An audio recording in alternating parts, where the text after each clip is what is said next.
In this presentation, we'll discuss the French Revolution. Let's first look at the setting. On the eve of the French Revolution in 1789, we can say that the whole political, social, and economic system of Europe was very oppressive. We have this feudal order, very oppressive. But the question is, why did the revolution happen in France and why in 1789?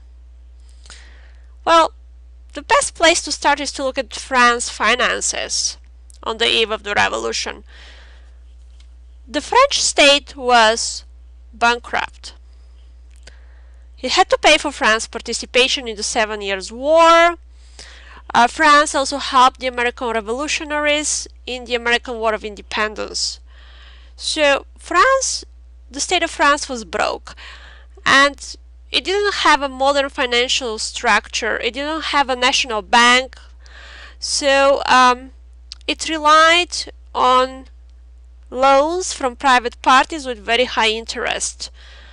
Also, taxes were collected by this primitive way through the use of tax farmers. Tax farmers are basically contractors. They work for the state. They collect taxes in the name of the state. But those tax farmers also take a percentage out of what they collect. So basically they would impose a double burden on the peasantry. They will collect the taxes for the state, but then they will, collect for themselves. So it really increased the financial burden on the peasants.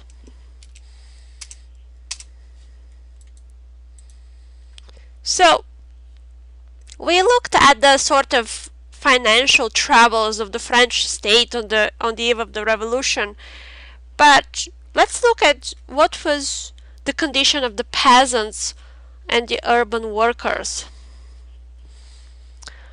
The peasants were about 80% of the population, and they were the poorest. They were the ones who expected to carry most of the tax burden. But that was not all of it. Not only they had to pay the state, but they had to pay these feudal dues to their landowners, and they had to pay dues to the church. And you can see that really well represented by this sort of cartoon. This is the peasant in chains, and he has to carry on his back the aristocracy and the Pope and the king. So huge tax burden, huge burden on the peasants. Now the year was also, there was a terrible harvest in 1788. It led to food shortages, and famine also led to starvation, particularly among the poorest peasants. Food prices went up, and that affected the poor urban workers. These were the sans-culottes. These were the workers who did not wear knee breeches. They wore trousers, and this is a picture you can see on the right of what was the outfit of those sans-culottes. So the peasants and the sans-culottes, those were affected the most in this just at the beginning, just before, on the eve of the French Revolution. How did landlords react to these problems? Well, they raised the grain prices and the rents to maintain their profit. They were all interested in their profit. The peasants now were unable to pay their taxes. So law and order was breaking down. France was in a financial crisis. So what the French King Louis XVI does, he decides that he needs to call the Estates General. Now, what is the Estates General? It was an ancient institution. It comprised of three parts, or three estates, three legally defined orders with certain privileges and obligations. And those are basically the clergy, the nobility, and the common people. And the Estates General hadn't been convened, hadn't been summoned since 1614. This is nearly 174 years. Basically, it was just sitting there, and now all of a sudden the king calls the Estates General. Now, as you can see, this is a very complex body. It has 1,200 delegates coming from all these 3 different states.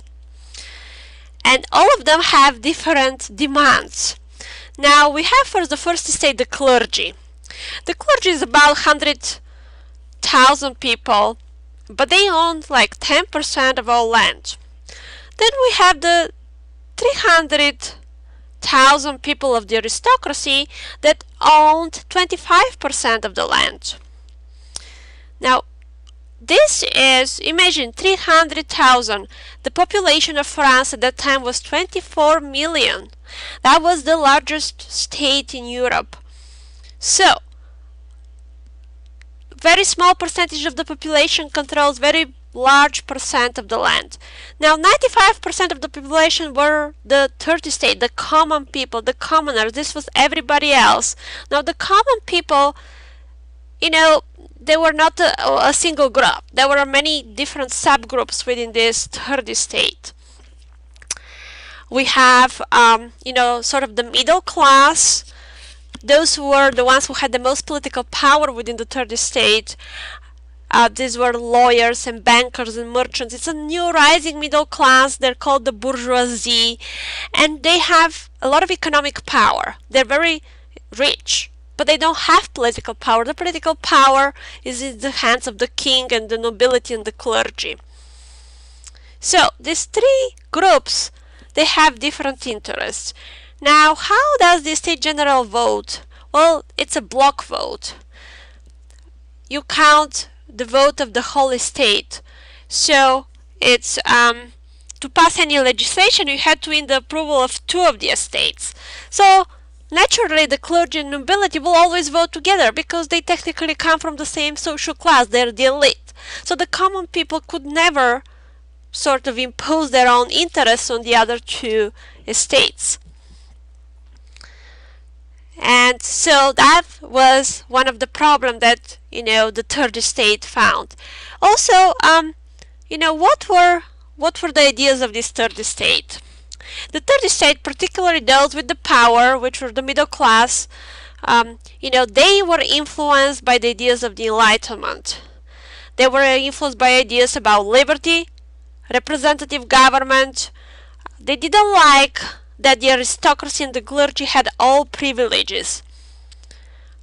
And also they didn't like government interfering in people's personal life. They didn't like the persecution of minorities.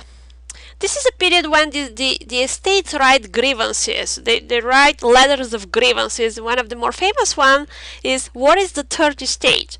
It writes about all the grievances of the third estate. Now, before I leave this slide, I just hope I didn't forget to mention that the peasants also belong to the common people, to the third estate, but they had very little political influence, because most of the influence was in the hands of this middle class, the lawyers, the bankers, and the merchants. No, but combined, what did the third estate want? It wanted to end absolutism, it wanted to limit the power of the crown, and it only wanted to establish a permanent legislature.